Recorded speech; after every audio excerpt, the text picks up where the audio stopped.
지금 여러분께서는 YTN 해직기자 노정면이 진행하는 국민TV 라디오 노정면의 뉴스바를 듣고 계십니다. 네, 가짜 특종이 판치는 언론 환경에서 진짜 특종의 의미를 함께 생각해보는 특종의 진수 시간입니다. 앞서 만나본 안녕남 주현우 학생의 대자보 안녕들 하십니까? 대자보 자체가 알리는 수단이지만 언론을 통해서 더 많은 이들에게 알려지게 됐습니다. 어떤 언론이 이 사안을 특종 보도했고 또 어떤 언론이 왜곡 보도를 하고 있는지 살펴보도록 하죠. 미디어스 김한 기자 나와 계십니다. 안녕하세요. 네, 안녕하세요.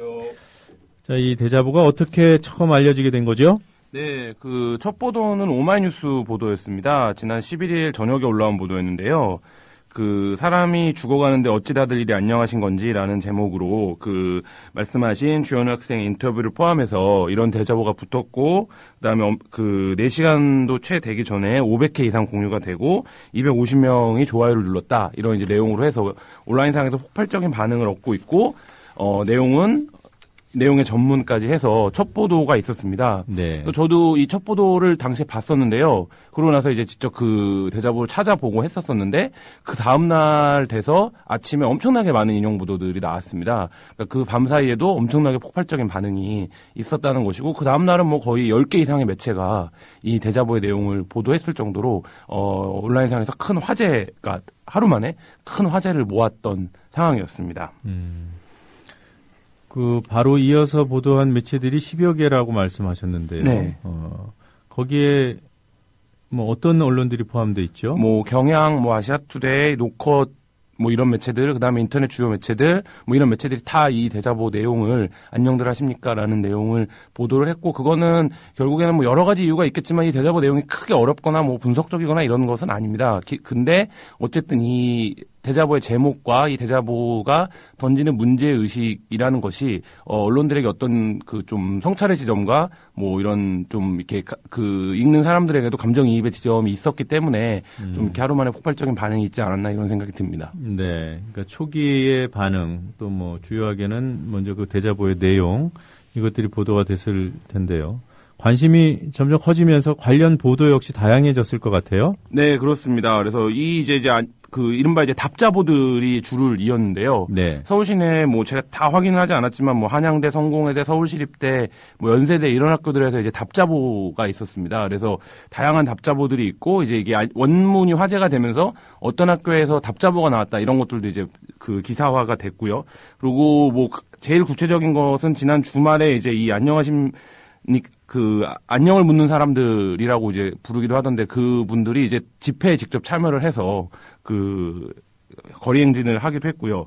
페이스북이나 트위터에서는 엄청나게 많은 그 공유와 뭐 그 단멘션 같은 것들이 줄을 이었습니다. 네. 그리고 이제 결정적으로 그 샤이니의 그 아이돌 그룹인 샤이니의 종현이 그 안녕들 하십니까의 열풍에 동참하면서 뭐 그 자기 프로필이랑 사진 이런 걸 교체하면서 뭐 그 다름은 차별이 아니라 차이여야 한다 뭐 이런 취지의 글을 올려서 엄청 화제가 됐었고 이 과정에 일베들이 이제 이 대자보를 찢는 인증샷들을 올리면서 그 또 논란이 됐었고 그리고 이제 그 샤이니 팬들이라고 하죠. 이 SM의 그 팬덤도 만만치 않은데요. 그래서 일베를 비판하면서 그 뭐 제가 보기엔 온라인상에서 가장 행동력이 좋은 두 집단이라고 봐도 좋을 것 같은데 이 일베러들과 그 SM 팬들이 좀 뭐 이렇게 온라인상에서 이렇게 논쟁을 벌이는 모습들도 좀 연출이 되고 그랬습니다. 네.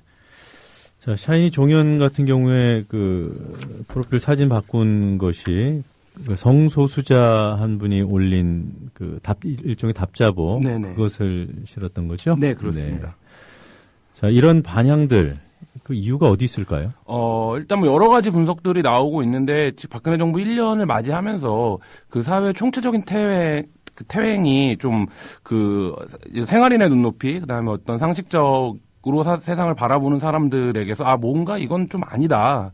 이런 차원의 공감대나 반응들이 형성이 되고 있는 것 같습니다. 그래서 뭐 정량적으로 분석을 할 수는 없겠지만 저도 이제 페이스북이나 트위터를 꽤 열심히 하는데 보면 이제 그 정치적인 문제에 거의 발언을 하지 않던 생활인들이 박근혜 대통령 관련된 기사를 링크를 걸면서 이게 뭐 하는 건지 모르겠다 이런 류의 멘션을 올리는 것들이 개인적으로 봤을 때 꽤 많아지고 있다 이런 느낌이 최근에 들거든요. 네. 뭐 이제 그런 차원에서 이 안녕들 안녕하십니까라는 대자보의 내용이 뭐 기존에 이제 말하자면 그 딱딱한 문법의 이런 반대나 호소 뭐 이런 것들이 아니라 이렇게 딱 말하자면 감성적인 부분들을 건드릴 수 있는, 그리고 실질적으로 굉장히 이제 말하자면 읽어보면 뭔가 여운이 남는 형태의 이런 식의 이제 글쓰기가 됐던 부분들이 주요했던 것 같고요.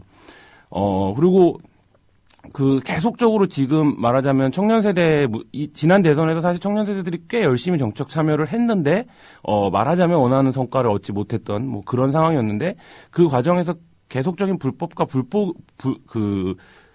권력기관의 개입이 있었다라는 것들이 드러나고 있지만, 사실 이게 이제 공론장에서 잘 드러나지 않고, 뭐 이런 차원들에서, 어떤 갑갑한, 그리고 이제 박근혜 대통령 이후에, 계속적으로 이제 말하자면 올드보이나 혹은 훨씬 나이가 많은 사람들이 다시 전면에 등장하고 사회 분위기 전체가 뭐 이렇게 되는 과정들이랑 좀 어느 정도 화학 반응을 일으켜지 않았나 뭐 이런 분석들이 나오고 있고요. 뭐 그런 상황에서 이게 뭔가 좀 행동이 필요하다, 이런 이제 공감대들이 이 대자보를 통해서 어쨌든 표출이 되기 시작한 것이 아닌가, 뭐 이런 생각이 듭니다. 저는 개인적으로 이런 생각했습니다.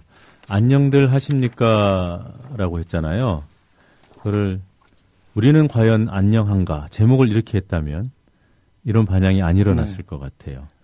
분명히 우리 사회에 아주 어려운 문제들을 대하는 방식이 당연히 좀 무겁죠. 방식 자체가 무겁고 표현도 무겁고, 뭐 그것이 잘못됐다고 하는 것은 아닌데, 그것보다 이런 안녕들 하십니까라는 경어체, 그리고 대자보를 구성하는 문체에 어떻게 보면 조금 느슨한 듯 하면서도 편안함, 이게 이제 본질은 아닙니다만, 이것이 본질이 아님에도 불구하고 사람들 마음을 움직이는 그런 요소로서는 본질적일 수 있는 그런 지점이 있지 않을까라는 생각을 해봤어요. 2000년대 이후에 이제 큰 대중 행동적 흐름을 보면 사실 조직된 어떤 것보다는 비조직적으로 출발한 것들이 많았습니다. 예를 들면 뭐 이번 이 대자보에서도 이제 2002년도 이제 악마라고 하는 어떤 네티즌이 올렸던 글을 연상하는 분들이 많이 있는데,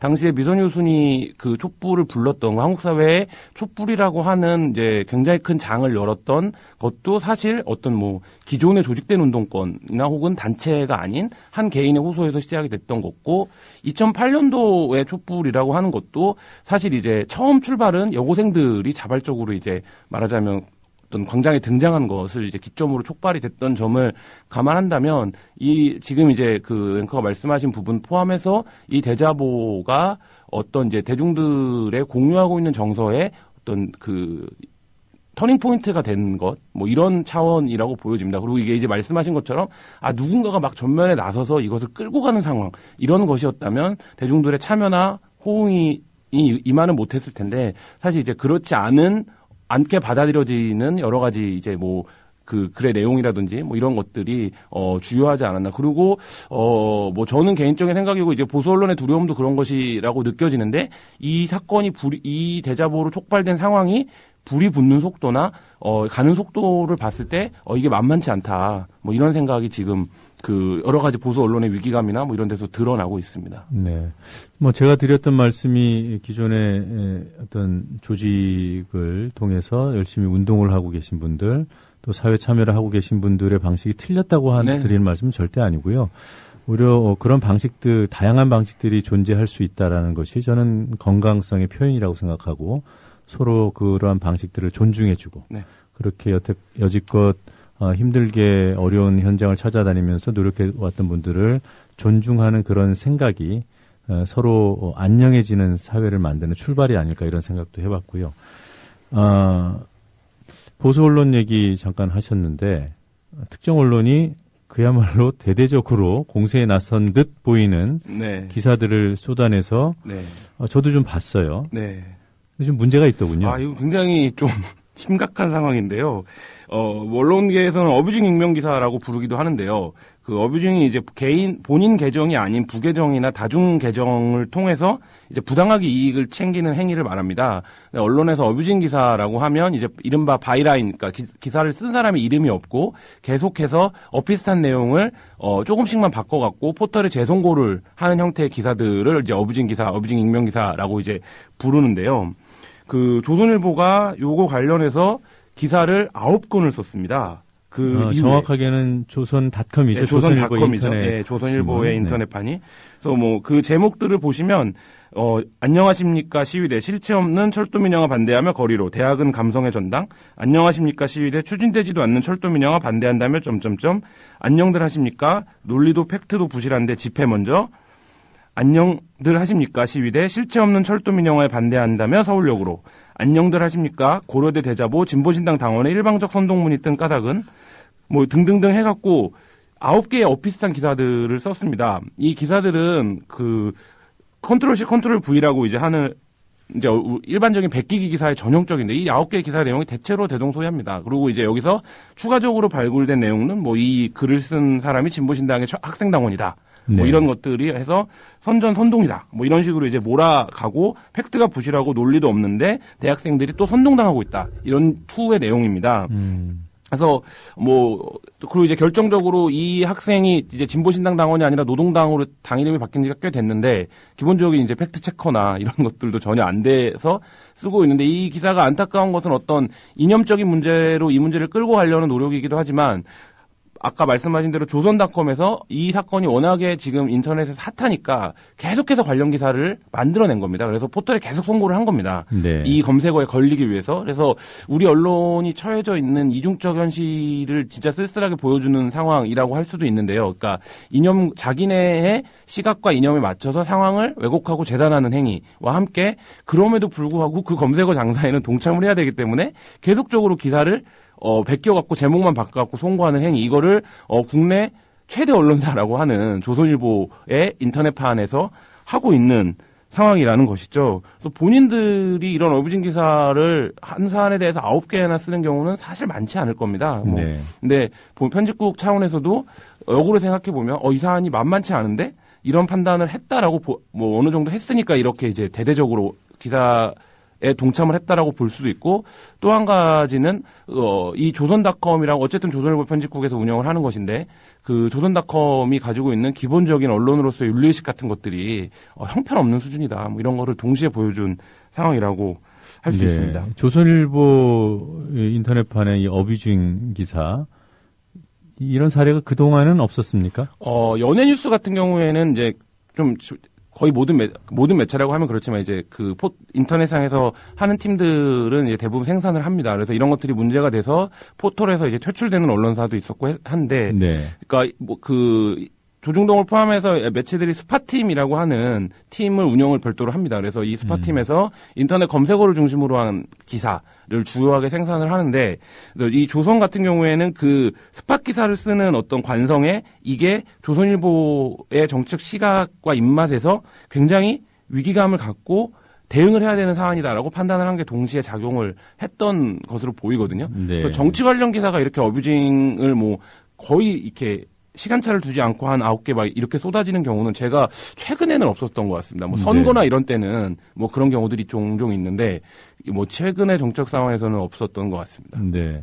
이 조선일보 어뷰징 기사 이거 말고 또 있나 봤더니 이와 관련해서 이 대자보와 관련해서 그 샤이니 종연 기사도 쓰긴 썼더군요. 네. 네. 그러니까 그 뭔가 반응을 이끌어내고 검색에 걸리게 하고 그럴 게 굉장히 강한가 봐요. 그러니까 인터넷판에서는 거의 그걸로 그 기사를 다 장사를 한다고 해도 과언이 아니기 때문에 알겠습니다. 그런 부분들이 있고, 조선일보가 이 부분에 대해서 굉장히 좀 문제의식을 갖고 있다는 것 자체는 이 상황이 향후 어떻게 전개될지 파장이나 파국이나 이런 것들이 아직까지는 예측하기 어렵다라는 두려움 같은 것들이 기사에도 좀 어느 정도 드러난 것이 아닌가 이렇게 보입니다. 그런 인식이 작용했는지 신문판에는 안 실었어요, 기사를. 그러니까 그 보수언론의 철저한 이중 전략들이 종종 있는데요. 그 대중 행동적 흐름을 제어하는, 거기서 신문에서는 철저히 외면하고 인터넷판에서는 철저히 프레임화하는 전략들이 이제 있는데 그게 이제 대선 국면에서도 좀 있었거든요. 네. 근데 이제 뭐 그런 것들이 전형적으로 작동하고 있는 것이 아닌가 그렇게 보입니다. 네. 자, 오늘도 말씀 잘 들었고요. 다음 주 이 시간 또 기대해 보도록 하겠습니다. 고맙습니다. 네, 감사합니다.